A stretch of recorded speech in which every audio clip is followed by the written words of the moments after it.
I built the model out of wood for Gene's approval. And once he saw it, he made some changes.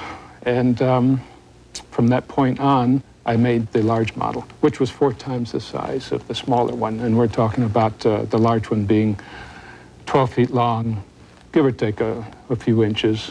When Star Trek: The Next Generation exploded on the scene in 1987, effects supervisor Rob Legato was called in to create the effects for the updated version of the classic series. Legato and fellow supervisor Dan Curry manned the bridge for the first 5 seasons of The Next Generation. Their spectacular work on that series earned them Emmy Awards in 1992. One of the biggest challenges working on Star Trek is you have no idea what's going to come up in the next week, so you don't get a chance to plan and come up with these great ways of doing things. You have to do it on the cuff. And the hard part is sometimes it's extremely challenging, and you'd rather spend 2 weeks designing it or 3 weeks designing it. You have a couple hours because they want a budget by noon. Before Star Trek, Legato honed his skills making commercials like this one with the renowned Robert Abel and Associates. Shots involving models have always been his specialty. The great thing about shooting models as opposed to computer graphics is that you can get into a happy accident. A light can hit something a particular way and you take advantage of that. And in computers, you don't necessarily do that. You have to plan for that accident. Now, with Star Trek Deep Space Nine, Rob is faced with an entirely new set of challenges. It will require some of the most elaborate models and miniatures ever built for television. By far the most important model in the series is the Deep Space Nine space station. A mile-long outpost at the furthest reaches of Federation space, the space station was conceived by production designer Herman Zimmerman and executive producers Michael Piller and Rick Berman. Supervising the construction and filming of the model is effects producer Legato, who must plan and execute every effect sequence in the show. Once they showed me what it is they want to do, then we got into practicality of it and how big something like that needs to be, what we actually will make, and what's actually needed to get the show done. The man Rob chose to make the space station was Tony Meininger, a multi-talented model maker with a keen eye for precision. When we first approached Tony about the model, the key word was getting as much detail and as many small lights on the ship as possible to make it look absolutely enormous. Tony sets to work with his versatile team of model makers. His crew first constructs 40 blanks, carefully detailed pieces made of wood, styrene plastic, and plexiglass. When the blanks are finished, they are cast into silicone molds. These molds will be used to create many duplicate space station pieces. The duplicate pieces are cast in epoxy glass, the material of choice because of its strength and stability. Epoxy glass is also lightweight and easy to cast in its liquid form. Once the pieces have set, they are sanded and carefully touched up by hand. The model is painted using durable automotive lacquers and then aged with textured layers of finishing paint.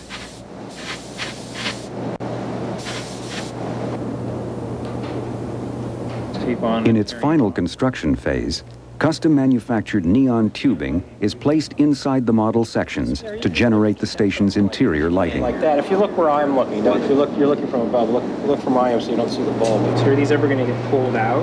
I guess not. No, they're permanent. More than 1,000 fiber optic strands are added to carry the illumination to the windows. You can see there's lots of little holes in here. Those will get drilled out a little larger, and then a fiber optic filament will be put in there. Neon illuminates the fiber optic so that you see the glow on the outside of the ship. Now you have to look at the instruction booklet. Made from some 2,000 individual pieces, the space station is durable yet surprisingly lightweight. Because of its hollow steel frame and epoxy exterior, the entire model weighs only 100 pounds. When the space station is finally completed, it is taken from the model shop to Image G, an effects studio in Hollywood, where it will be powered up and filmed. The first time the station got plugged in, it was terrifying. It was beautiful. It was, you know, everything that we wanted creatively on the station, except that it was enormous. And I looked at my list of 86 shots that I have to do with this station and just like got a knot in my stomach. It's like, how am I going to pull all this off? You think we get that to work, Eric? The technology that Rob uses is a motion control camera system, which moves smoothly around the model, giving the illusion that the station is flying through space. You actually took what you did last time, the first and second one, and combined them. The first being where you see almost all of the underneath. Now, what was that comment again on camera? Just fine to me. Yeah, Carrie? Great, love it. Yeah, Gare? Very, very nice. Finally, on film, the space station model looks convincingly realistic. Rob's next stop is Paramount Studios in Hollywood. Here on Stage 18, he works with director David Carson on the live-action filming that will be combined with the space station shots. I need my own battery.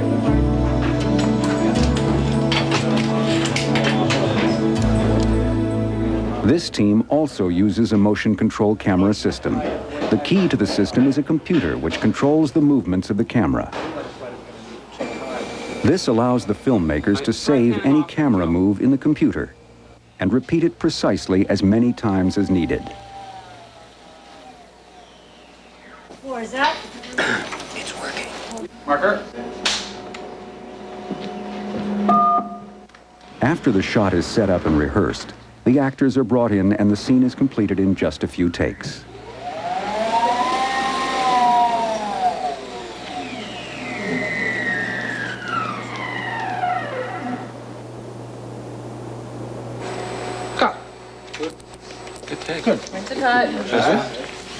When the motion control work is finished, Rob will put a shot of the space station into the blue screen window. Blue screens are frequently used as temporary backgrounds for shots using miniatures. When the filming is complete, the blue is electronically removed and replaced with a shot of the model. The blue screen and motion control processes allow the filmmakers to create a moving camera shot of the actors, with the space station appearing to be just outside the window. A seamless effect made possible by the model makers. But the space station is just the beginning. Next, Rob and his team overcome the effects of gravity as they shoot a showdown in space.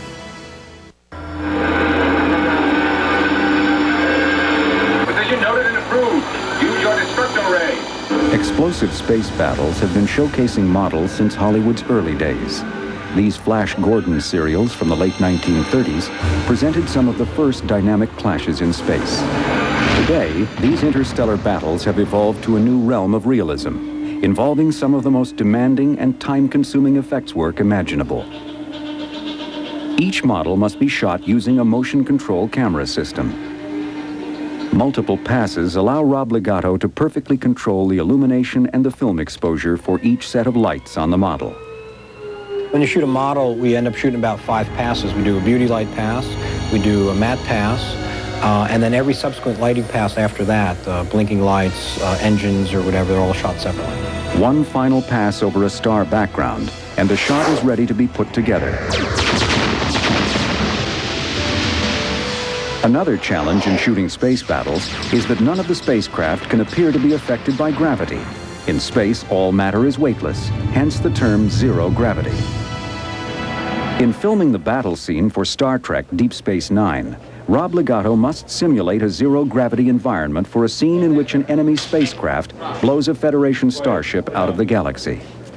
Models are usually shot on an effects stage, but when the USS Saratoga is to explode, it must be shot on a larger sound stage at Paramount for safety reasons.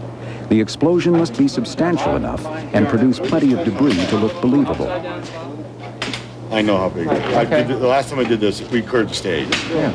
I stood outside and debris went over my head. The first of 3 specially prepared breakaway models of the Saratoga is wrapped with explosive primacord. This material is powerful enough to cut a 2x4 in half.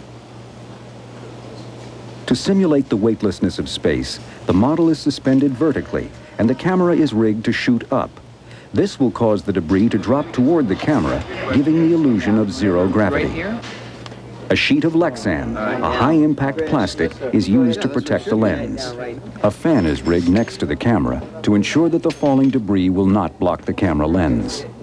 It would be a shame if a piece of debris landed right on top of the shot and obscured the rest of the fire and explosion of the ship. A high-speed camera is used so that the shot will play in slow motion.